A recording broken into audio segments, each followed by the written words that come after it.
Let's make our point here, and our point will involve defining, giving some names to some stuff.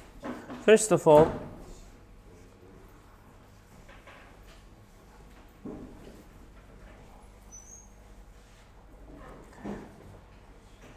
let me just give some names here.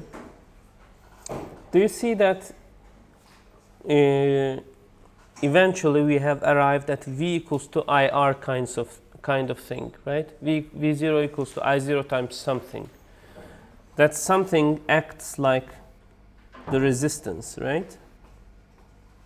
So what we call this is, we call this Z, and the name for it is impedance.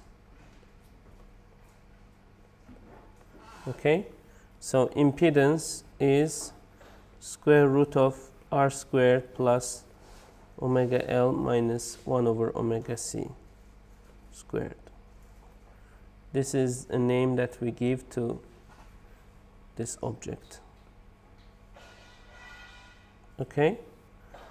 You can think of it as the effective resistance of an RLC circuit as a response to the driving frequency. So before you had resistance, just the resistance, and it wouldn't change. It was a constant, right?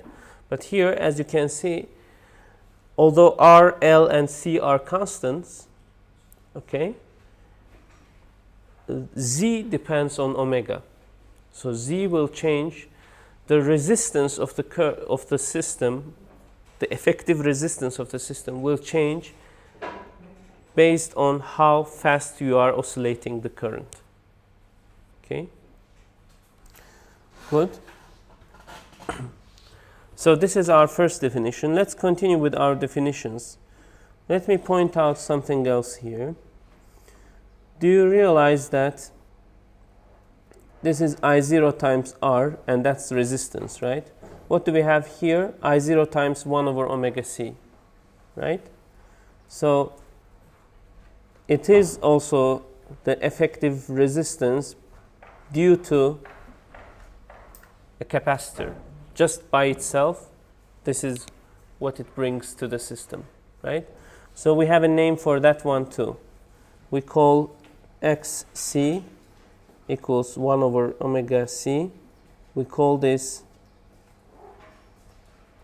capacitive reactance.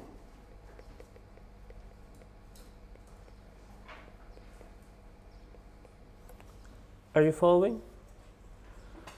This impedance, reactance, they are different words, but you can imagine something like resistance. Okay? How about over here? You have I0 times something. So that something is sort of like an effective resistance because of the inductor. Okay? Can you guess its name?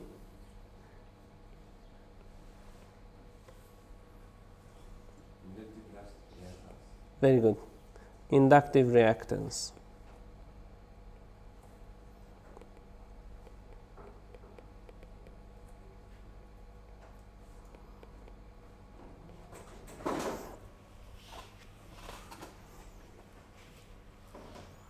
Okay.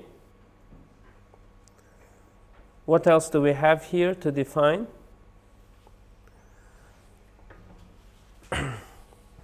We also have this phi.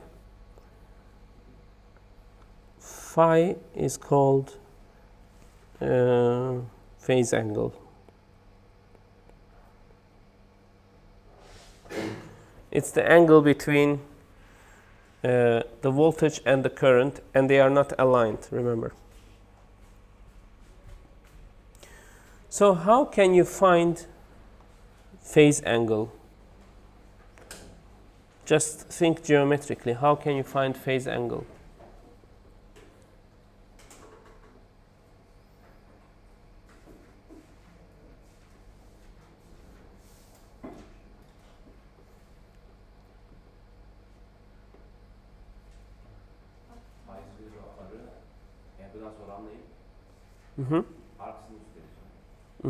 Very good. So I wrote I0R here, but that's wrong, right? This is not I0R. The bottom part is I0R. This part is I0R. This part is I0 times omega L minus omega C. 1 over omega C, right? So we can find the angle by writing down tangent phi equals to omega L minus 1 over omega C over the resistance. Or I can write it as XL minus XC over the resistance. That's what defines the phase angle, right? So as I mentioned, capacitive reactance and inductive reactance, they depend on omega, and as you can see, they depend differently. When omega increases, capacitive reactance decreases. Okay? So let me give you a nice application of this.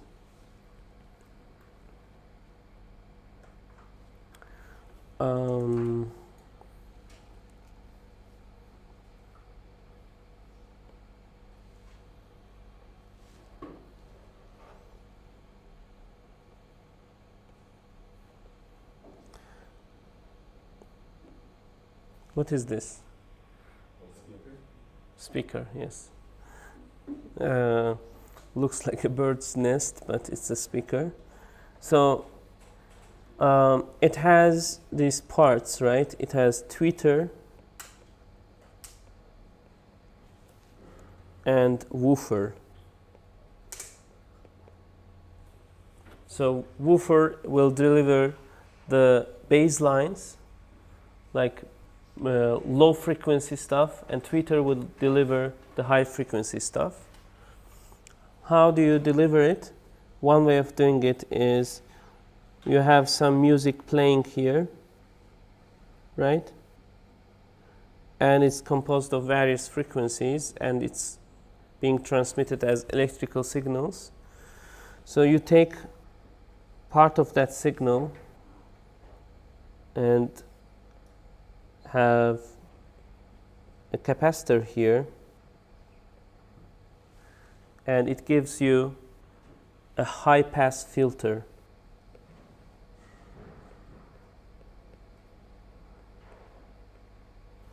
What does it mean? Only high frequencies can pass. Yes, only high frequency, not only, yes, but high frequencies pass more easily over the capacitance because capacitive reactance decreases with increasing frequency, right? While you can have yet another one here with L in it. So I'm taking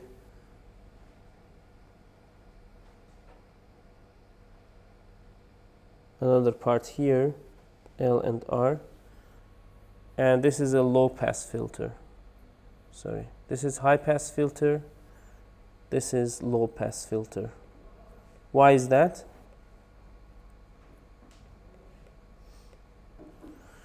Because reactance of L depends on omega linearly, so the lower frequencies will have less resistance. Okay? It will act like a wire for the low frequencies and act as a circuit breaker for the high frequencies, while capacitor will do the reverse, right? Okay, so far so good. What we have discovered is current and voltage are not in sync. So let's talk about power. Power in AC circuits.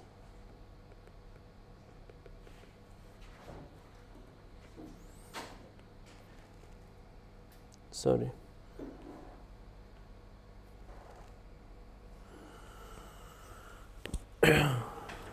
So power is basically time dependent, and it's the current at that moment times the voltage at that moment, right? And we have seen that they are not in sync. They will be I0 times cosine omega t, that's the current part, and then there will be I0 times Z, the impedance, times cosine omega t plus phi, right?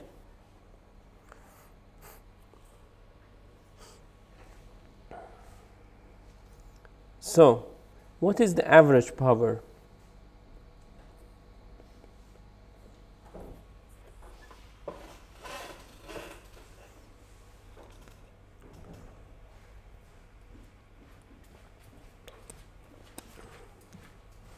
So what do we have here?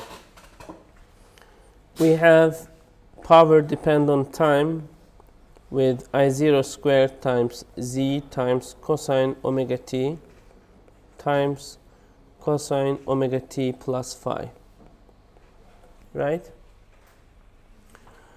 Let's use some trick to figure it out. Cosine A times cosine B is 1/2 cosine A plus B plus cosine A minus B,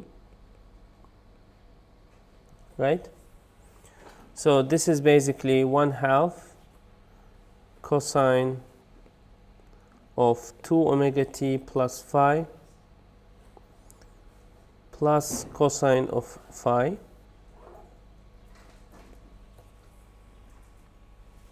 right? So it has a constant part and an oscillating part, right? The average of this power with respect to time will be the average of this function. So what do we get from cosine 2 omega t plus phi? Well, what do we get from cosine 2 omega t by itself? Let's remind ourselves. Cosine 2 omega t would go like this, and its average would give us 0, right? Does it matter whether we shift it? If you shift this, it is still going to be 0, right? Look, whichever way I shift it, it's still going to be 0. So that's why I'm going to get, from this part, I'm going to get 0. And the other part is constant. So the average will be just that other part. So my average power will be I0 squared times Z times cosine phi. Okay? For this reason, cosine phi is called power factor. Okay?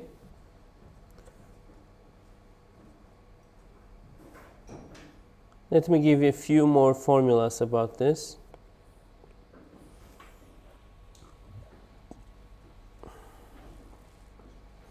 What is IRMS in this system? IRMS. I forgot 1/2. Sorry. I forgot 1/2. So let me put 1/2 here.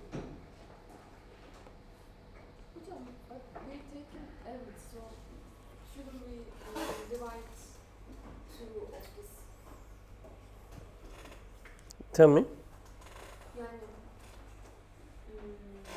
Are we taking average? We take its half. Mm-hmm. Right? Well, we are trying to take the average of this function, 1/2 cosine 2 omega t plus phi plus cosine phi. Now, the left part is 0. The other part is constant. So you are taking the average of a constant function. What do you get? That constant value. Yes? It's not oscillating. It's just average of the same constant function. So the average is 1/2 cosine phi. Okay? So what is IRMS? Do you remember RMS stuff? We have defined it today. So I0 over square root 2, right? Maximum value divided by square root 2. Do you remember why?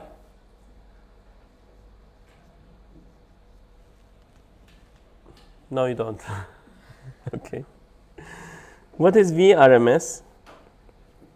It's the maximum value, which is I0 times Z divided by square root 2. So it turns out that average of power is IRMS times VRMS times cosine of phi. Okay?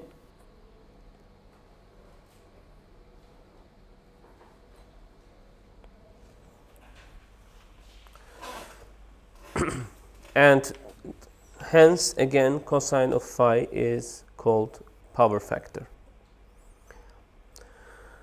Let's talk about something called resonance. Let's talk about resonance.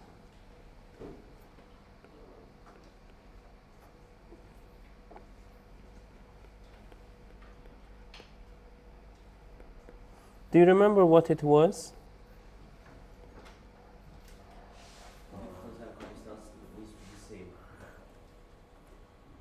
Very good, very good. So let me remind you, Z is equal to square root R squared plus omega L minus 1 over omega C squared. When is this value minimum? How can you minimize it? You are allowed to change omega. Yes. When that part is 0, Z is maximum. So resonance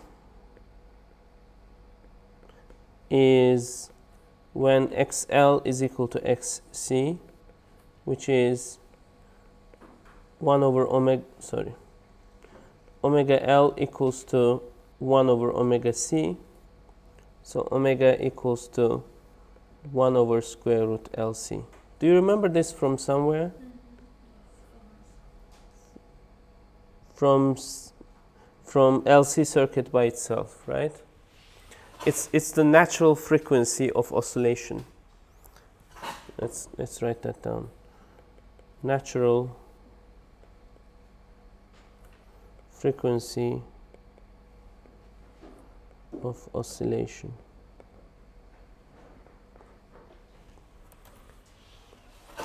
So imagine a swing, and you are pushing the swing.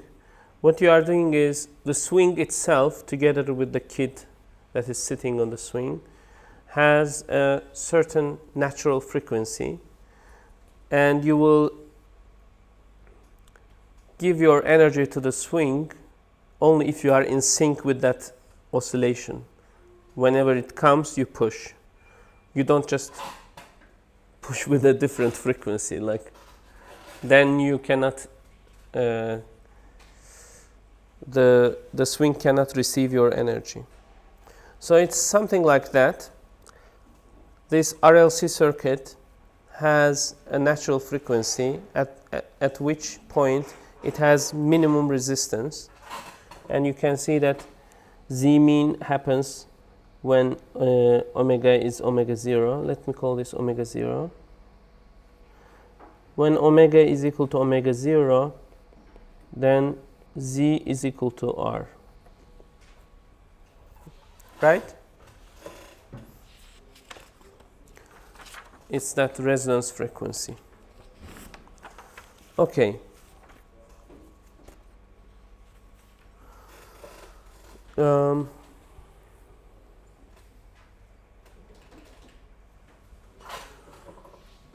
Should I mix your... Should I confuse you even further or not? I'm trying to decide on that. So as you can see, we are talking about rotating stuff. We are talking about their projection and stuff like that. We are dealing with cosines, sines, and whatnot, right? It's easier if you instead use complex numbers. So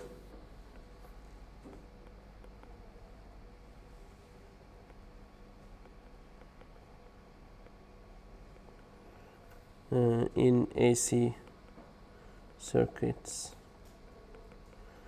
it's optional, and I will improvise a little bit here, but I think it's useful, so that's why I'm telling you this. It's an optional subject.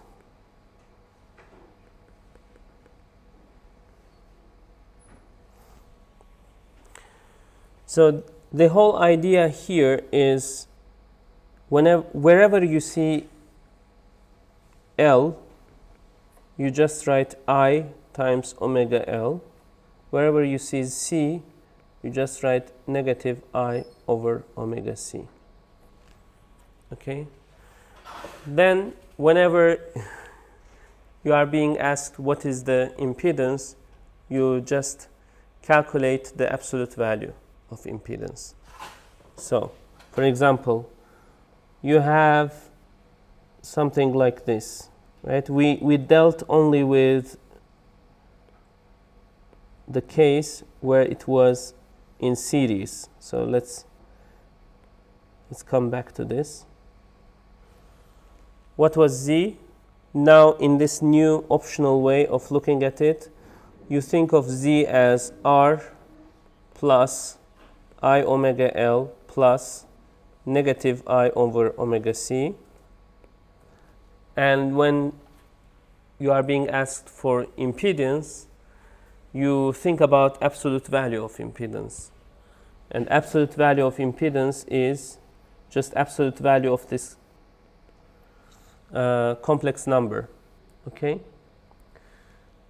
I think I've seen this for 20 years. Right now, I realize why it is called Z. Okay, right this moment. It is called Z, I think, because it's a complex number. Okay, because it never made sense to me, but Z is a complex number. So, yes, so the absolute value of this complex number is simply R squared plus omega L minus 1 over omega C squared square root. Okay? So, whenever you have this in parallel, for example, you should act accordingly. So, let's say you have an RLC circuit and you are wondering what is the impedance of this RLC. So what is the impedance, the absolute value of impedance ZAB?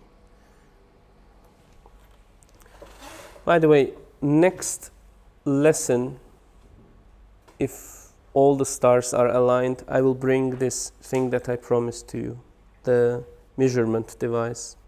And we will put some L's, R's, C's, and see where we have the resonance frequency, etc. Okay? If all stars are not aligned, it will not be the case. So how do you normally find the resistance of this circuit? 1 over. Yes. You do 1 over Z equals to 1 over R plus 1 over I omega L, right? Plus 1 over negative I over omega C. Did I do it correctly? Can you please check? Yes? So let's go through with this calculation, or shouldn't we? Should we? We should. So, but then I need your help.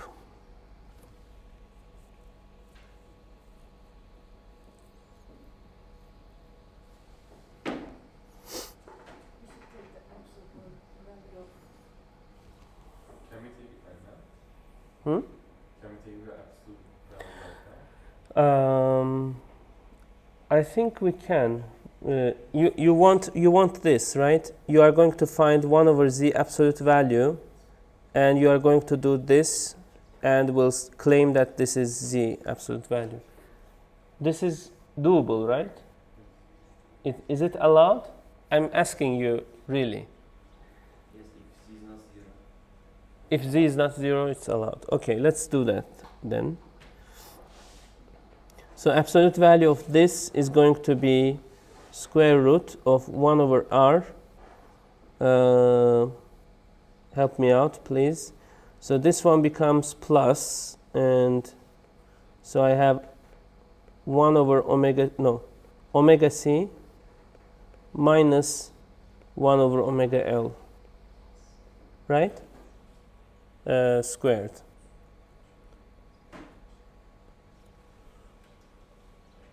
Yes?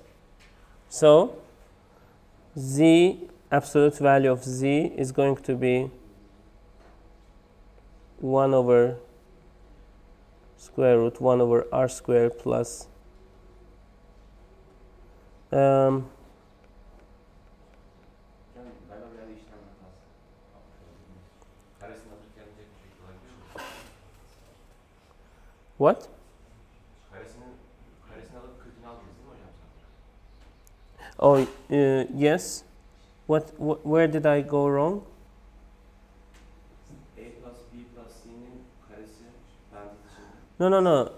It's this. So this part is I times omega c minus 1 over omega L, right?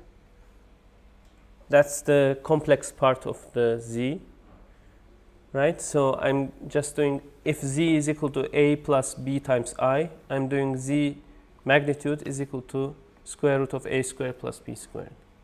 That's what I'm doing. Did you follow this? And according to this, what do we see? What happens at the resonance frequency? Something different is happening here.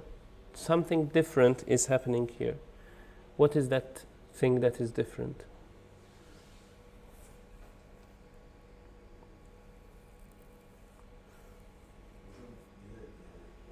Ve upside'dan Kökün içinde şey olması lazım. 2 çarpı i çarpı 1 bölü b çarpı sağdaki. No, what I did is I have rewritten this one as negative I over omega L. Okay? So I have no problem with that.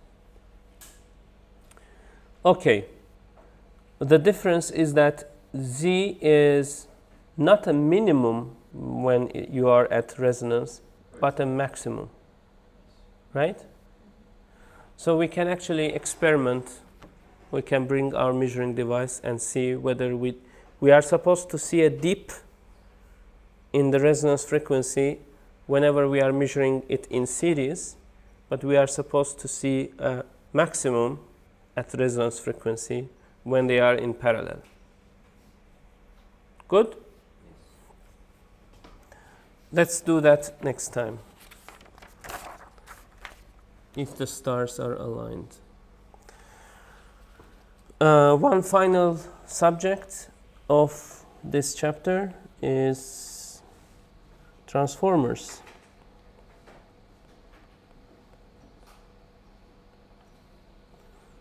Okay.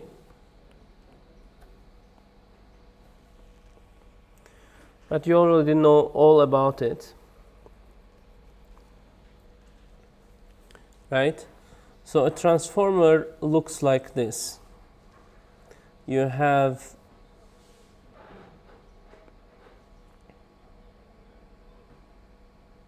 a block of metal,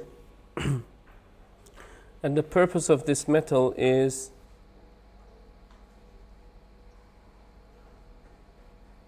to get the magnetic flux to the other side.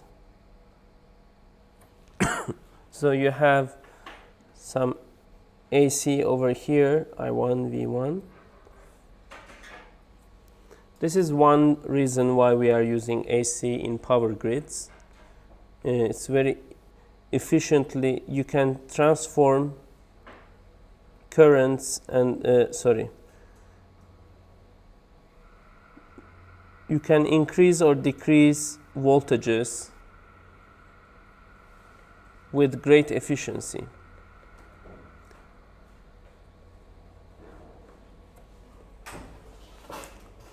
So this particular one is a step up transformer.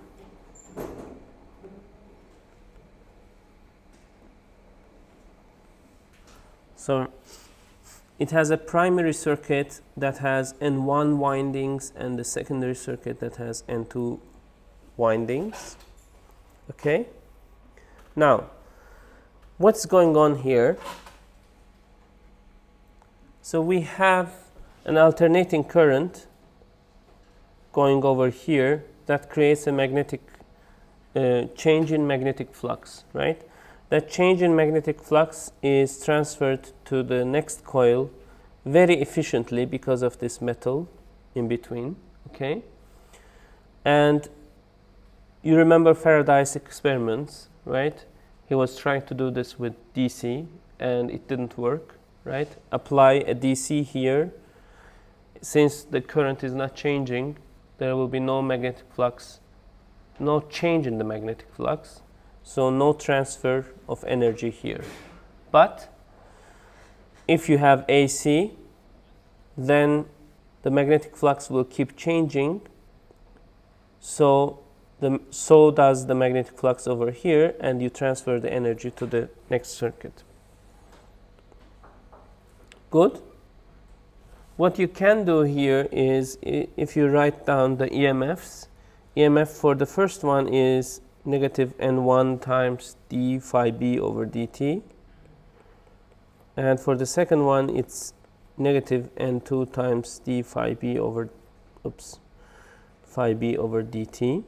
So if you just take the ratio of this, then the voltage in the first circuit divided by the voltage in the second circuit is equal to winding in this first circuit divided by winding in the second circuit. Okay? So, in this particular case that we drew, the windings in the second circuit are more. So there will be, this V2 will be larger than V1. Okay?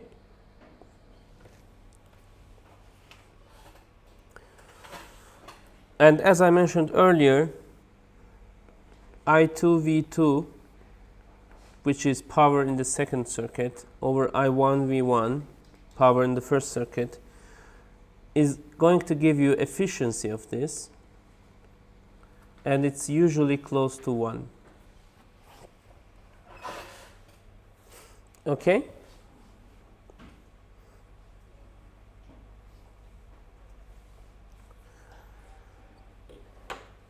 Do you have any questions, comments? You have seen transformers before, right? You know what to do, right? Step up transformers, step down transformers.